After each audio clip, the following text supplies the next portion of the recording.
Qidiruv guruhi nihoyat o'sha beton bunkerga tushganida, Olimpiya o'rmonining qalbida tuproq va mох ostida birinchi ko'rgan narsalari jasad emas edi. Devorda mayda va ozg'ida qo'lyozma bilan yozilgan tibbiy kartalar edi. Har bir raqam, har bir sana kimningdir chidab bo'lmas azob-uqubatlar kunini anglatardi. Faqat keyin fonar nuri nariroqqa sirg'alib tushganda, ular metall karavotlarni, charm tasmalarni va yer osti qatlamining abadiy sukunatida muzlab qolgan 3 siluetni ko'rdilar. Lekin bu voqea ancha oldinroq boshlangan edi.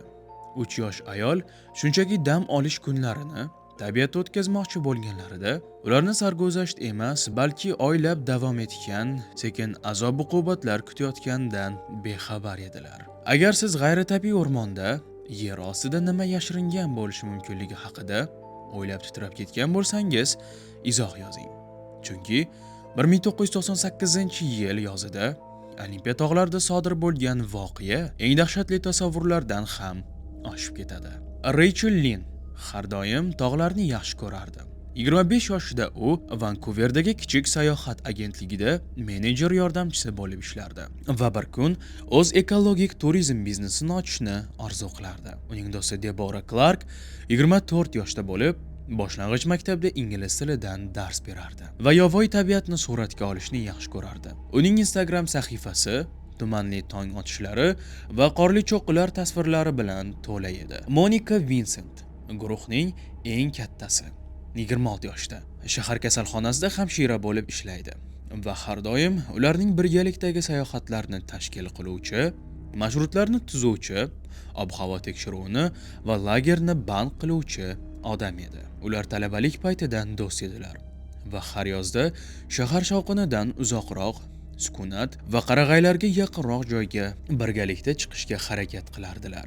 1997-yil yozida tanlov Washington shtatidagi Olimpiya milliy o'rmoniga tushdi.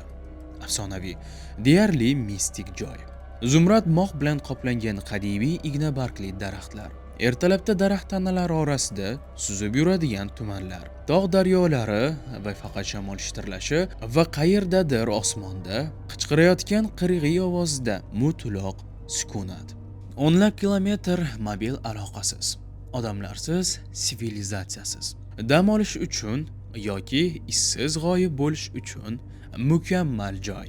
Ular Vankuverdan 1998-yil 15-iyulda erta tongda ijaraga olingan oq Toyota Runner yuk mashinasida yo'lga chiqdilar. Monika mashina haydardi.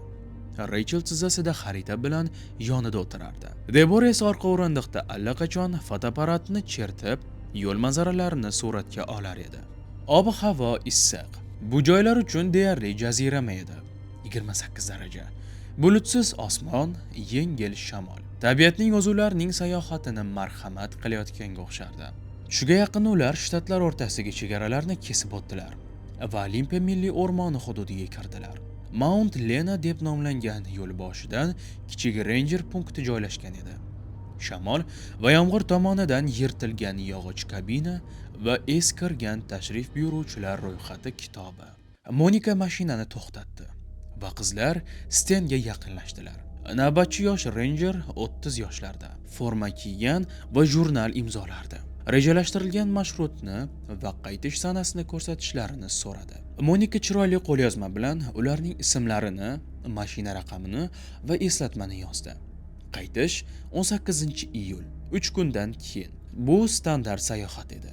Ranger ularni ayiqlar haqida ogohlantirdi. Xonimlar, ehtiyot bo'ling, ovqatni ochiq qoldirmang. Yo'llarda shovqin bilan keting. Qizlar bosh irg'ab, rahmat aytib, o'rmon ichkarisiga yo'l oldilar.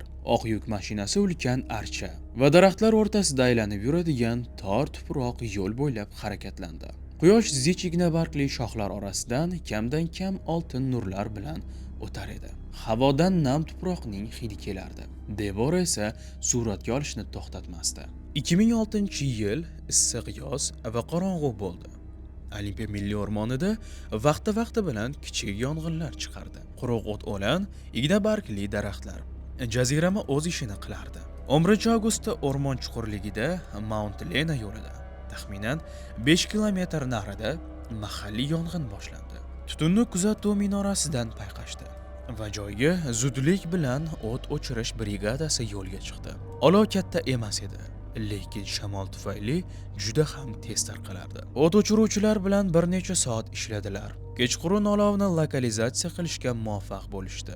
O't o'chiruvchilardan biri 20 yillik tajribaga ega veteran Thomas Wheeler.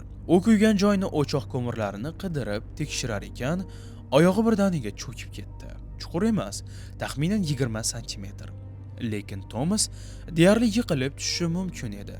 U yaqinroq qaradi va tuproq, to'kilgan igna bargli barglar va mog' qatlami ostida yashiringan metall panjaraga oyoq bosganini ko'rdi. Panjara shunchalik mohirlik bilan niqoblangan ediki, uni payqash deyarli imkonsiz edi. Thomas hamkasblarini chaqirdi va ular birgalikda joyni tozaladilar. Ularning ostida birga bir o'lchamda qalin metall zanglagan kvadrat ventilyatsiya lyuki bor edi. Lyuk yopiq edi, lekin qulflanmagan. O't o'chiruvchilar politsiyani chaqirishdi. Yarim tungacha joyga Mason okrugi sherifi James Carlson bir necha ofitser kriminalistlar guruhi bilan yetib keldi. Lyukni lom yordamida ochishdi. Qorong'ulikda chirib ketgan nam havo kimyoviy moddalar aralashtirilgan hid bilan tarqalardi. Pastda esa qorong'ulikka tik tushib boradigan beton zinapoya. Birinchi sherif pastga tushishga qaror qildi.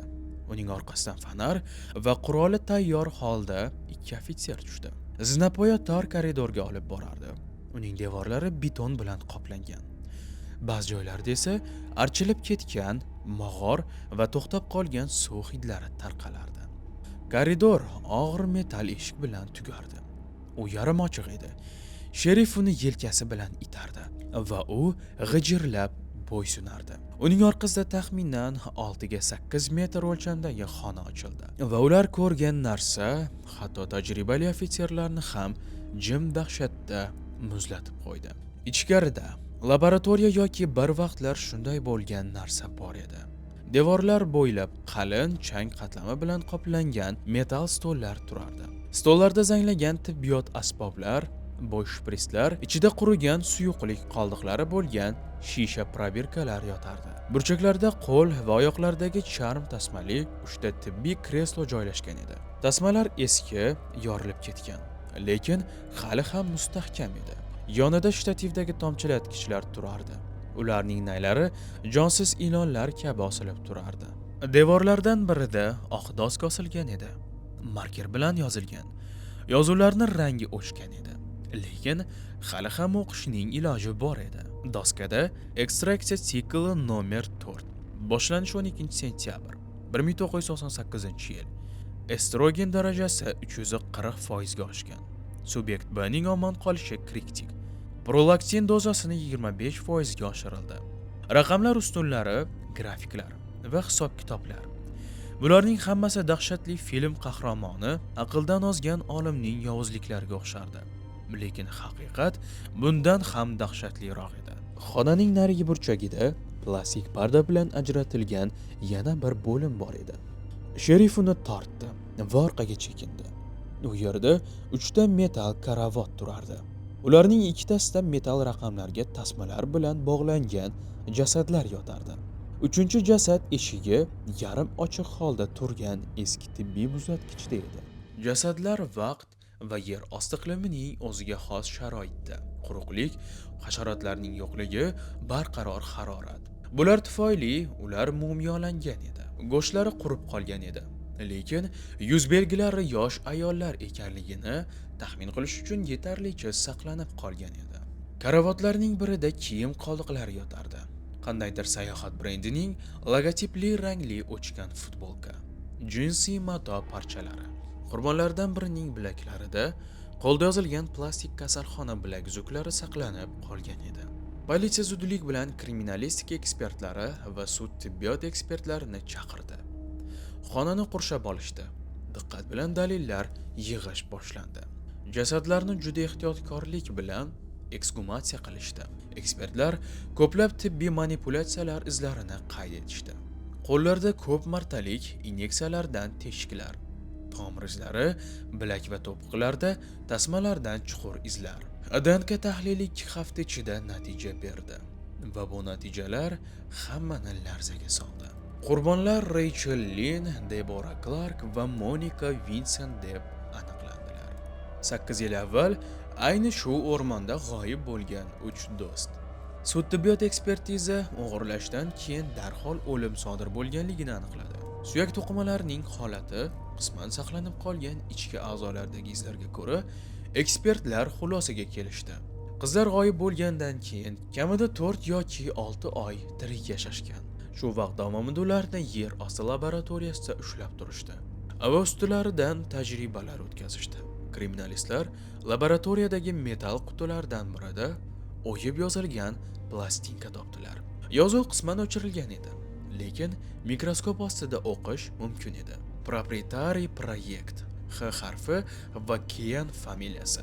Bu birinchi haqiqiy ip uchi edi. FBR o'z arxivlarini uladi. Kean familiyasi va biologik yoki tibbiy tadqiqotlar bilan bog'liqlik bo'yicha so'rov natija berdi.